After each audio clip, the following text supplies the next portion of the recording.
नमस्कार दोस्तों। Toppers front education में एक बार फिर से आप सभी का बहुत बहुत स्वागत है। इंडियन फिलॉसफी के कुछ टॉपिक्स ऐसे होते हैं जिस पर हमें बड़ा ही डाउट रहता है कि सर इसका कैसे हम इसको पढ़ें। ऐसे में ही एक टॉपिक आपका है जिसको हम पढ़ते हैं कि भारतीय दर्शन की जो प्रमाण मीमांसा है उसमें कौन सी स्कूल कितने प्रमाणों को मानता है। जनरली हम देखते हैं प्रत्यक्ष है, अनुमान है, उपमान है, शब्द है। चार तरह के प्रमाण नॉर्मली देखे जाते हैं। कंफ्यूजन क्या है सर, चार वार कितने मानता है, न्याय कितने मानता है, कंफ्यूजन बहुत है सर। तो आज हम कोशिश करते हैं ये जानने की कौन सी स्कूल कितने प्रमाणों को एक्सेप्ट करता है, कितने प्रमाणों को मानता है। नॉर्मली भारतीय दर्शन में चार तरह के प्रमाण माने गए हैं। प्रमाण का मतलब क्या है? भारतीय दर्शन का एक बहुत ही अच्छा कंसेप्ट है जिसको हम कहते हैं प्रमाण, प्रमाण, प्रमेय। प्रमा शब्द से ही ये तीनों बने हैं, प्रमा, प्रमाण, प्रमेय। प्रमा का मतलब हो गया नॉलेज, प्रमेय का मतलब हो गया ऑब्जेक्ट जिसकी नॉलेज करनी है, प्रमाण का मतलब हो गया मीन, वो रास्ता, वो माध्यम, वो वे जिससे मैं उस ऑब्जेक्ट की नॉलेज करूंगा। तो ये रास्ते किस तरह के होते हैं? ये रास्ते होते हैं प्रत्यक्ष, या तो मैं इंद्रियों के द्वारा करूंगा। ये रास्ते होते हैं अनुमान, मैं अनुमान के द्वारा भी कर सकता हूं। मतलब दिख नहीं रहा है लेकिन जो दिख रहा है उसके रेफरेंस में वो क्या होगा मैं ये अंदाजा लगा सकता हूं। उपमान, मेरी प्रीवियस नॉलेज है कि ये यही होगा शायद। शब्द, शब्दों से भी मैं नॉलेज कर सकता हूं। नॉर्मली चार तरीके देखे जाते हैं। स्कूल वाइज अगर मैं बात करूं, चारवाक स्कूल से बात करते हैं। चारवाक दर्शन ने केवल और केवल और केवल प्रत्यक्ष को ही माना, परसेप्शन को ही उन्होंने एकमात्र प्रमाण माना, क्योंकि उनका कहना था कि प्रत्यक्ष के अलावा और किसी से भी हमें एक कंप्लीट वैलिड नॉलेज नहीं हो सकती। चारवाक को समझने में गलती की गई। मैंने खुद ने लगभग चारवाक को 10 सालों से पढ़ा है। 10 साल में लगाए मैंने चारवाक, मतलब पिछले 10 सालों से मैंने चारवाक को पढ़ रहा हूं। मुझे लगा कि चारवाक को हमने कभी समझा ही नहीं। चारवाक क्या था? मैं पिछले 12 साल से बेसिकली फिलॉसफी के अंदर हूं। तो चारवाक से पहला इंट्रैक्शन मेरा चारवाक से हुआ और चारवाक को हमने कभी नहीं समझा। चारवाक ऐसे फिलोसफर हुए, चारवाक की फिलॉसफी हमने हमेशा शायद कभी समझ में ही नहीं आई, अगर मैं ईमानदारी से बात करूं। इसलिए हमने चारवाक को इग्नोर कर दिया। लेकिन चारवाक समझने वाली चीज है। चारवाक ने कहा प्रत्यक्ष के बिना ज्ञान कैसे होगा। आप समझिए मेरी बात को। आप कह रहे हैं कि मुझे इस ऑब्जेक्ट की नॉलेज करनी है, चारवाक कह रहे हैं क्या करनी है? इस ऑब्जेक्ट की नॉलेज करनी है। तो उस ऑब्जेक्ट को वो वहां पर प्रेजेंट है या नहीं है, उसकी उपस्थिति कौन बताएगा? मेरे सेंस ऑर्गन्स बताएंगे।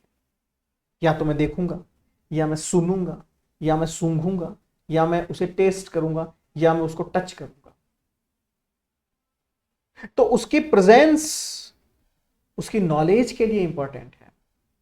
अगर वो वहां उपस्थित ही नहीं है तो नॉलेज किसकी करूंगा? तो ज्ञान की शुरुआत तो चारवाक ने कहा कि केवल प्रत्यक्ष से संभव है, बाकी सबसे भी है, लेकिन उनसे कंप्लीट वैलिड होगी ये मैं नहीं कह सकता, इसलिए मैं उनको नहीं मानता।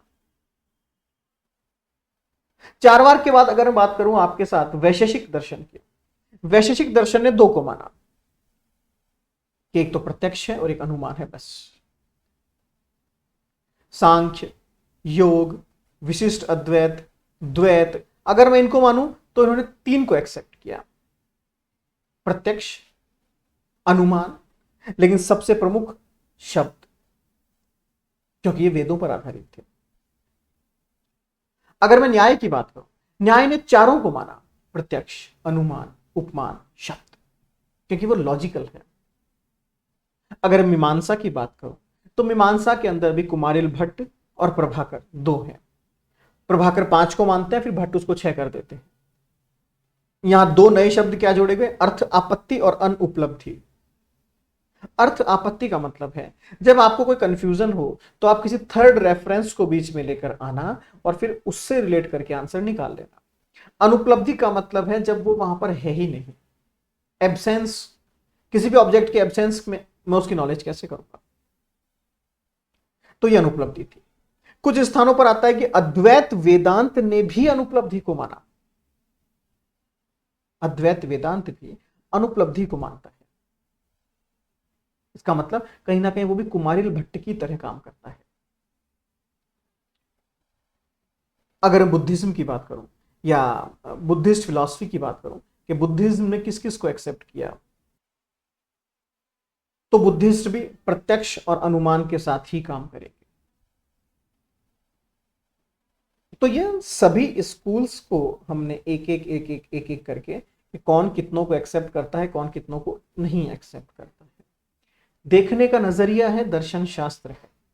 दर्शन शास्त्र में मैंने पहले भी आपसे एक ही बात कही थी, क्या कि यहां पर सार्वभौमिक या यूनिवर्सल प्रिंसिपल्स नहीं होते। यहां जो आप मानते हैं वो जरूरी नहीं है मैं भी मान, और जो मैं मानता हूं वो जरूरी नहीं है आप भी सहमत करें। ये फिलॉसफी की एक ब्यूटी है जो फिलॉसफी को मरने नहीं देती। दूसरा, हमने एक मूवमेंट शुरू किया है, एक थोड़ी सी मैं कहूं कि क्रांति तो नहीं कहूंगा, एक छोटा सा मूवमेंट है, एक मरते हुए विषय को फिर से जिंदा करने का मूवमेंट, मरती हुई फिलॉसफी को फिर से जिंदा करने का। हालांकि ये शब्द नहीं कहना चाहिए, मैं तो ये कहता हूं कि जो लोग फिलॉसफी को नहीं समझ रहे हैं उनको फिलॉसफी समझाने का मूवमेंट है ये, कि वो लोग फिलॉसफी को समझे फिलॉसफी क्या है। फिलॉसफी की इस मूवमेंट में हमारा मोटिव रहेगा, हम state wise, state to state, state to state, state to state, school college, school college, school college, इनमें जाएंगे और लोगों को ये कहेंगे, उन्हें इंस्पायर करेंगे, उन्हें समझाएंगे फिलॉसफी क्या है, उन्हें बताएंगे फिलॉसफी क्या होती है। गवर्नमेंट के साथ जाएंगे और गवर्नमेंट को कहेंगे कि भैया देखिए फिलॉसफी ये होती है, इसे पढ़िए, इसे समझिए, लोगों को बताइए। आपने साइंस पढ़ाया, मैथ्स पढ़ाया, सब कुछ पढ़ाया, बहुत अच्छी बात है, लेकिन आपने लोगों को सोचने समझने के बारे में नहीं पढ़ाया, फिलॉसफी नहीं पढ़ाई, ये पढ़ाइए। तो जो जो लोग आप मेरे साथ हैं, आप मुझसे जुड़ सकते हैं। मैं कोशिश करूंगा अगले 4 से 5 साल में संपूर्ण भारतवर्ष में भ्रमण करके जितने भी स्थान हैं जहां पर फिलॉसफी है या कभी था और खत्म हो गया, उसको हम फिर से बाहर निकाल कर लाएं। वो स्थान जो फिलॉसफी प्रधान हैं उनको हम लोगों को बताएं, लोगों को फिलॉसफी के बारे में समझाएं, लोगों को फिलॉसफी के महत्व के बारे में समझाएं। यहाँ कोई बहुत ज्यादा टाइमिंग वाली बात नहीं है कि हमें रोज के 20-20 घंटे काम करना है ना, आधा 1 घंटे से भी काम चलता है। आजकल तो ऑनलाइन की दुनिया है। तो जो जो लोग इंटरेस्टेड हैं इस काम के लिए वो मेरे साथ जुड़ सकते हैं।